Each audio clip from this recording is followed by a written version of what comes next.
আসসালামু আলাইকুম। Welcome to Touhid's tutorial. আশা করি সবাই অনেক ভালো আছো।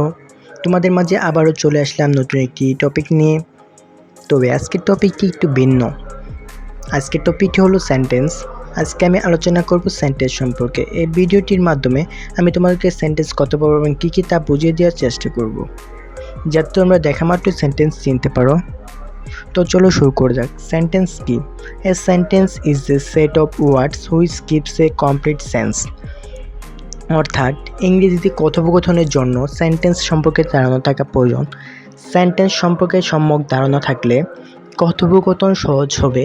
একাধিক শব্দ বা ওয়ার্ড একত্রে বসে যদি মনের একটি বা পুরোপুরি প্রকাশ করে তাকে সেন্টেন্স বা বাক্য বলে। এটি হলো সেন্টেন্সের সংজ্ঞা।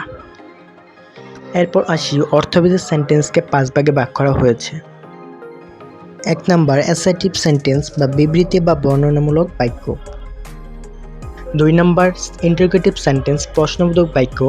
3 ইম্পারেটিভ সেন্টেন্স অনুজ্ঞাবোধক বা আদেশসূচক বাক্য। 4 অপারেটিভ সেন্টেন্স বা ইচ্ছাসূচক বাক্য। 5 এক্সক্লামেটরি সেন্টেন্স বা আবেগ বা বিস্ময়সূচক বাক্য।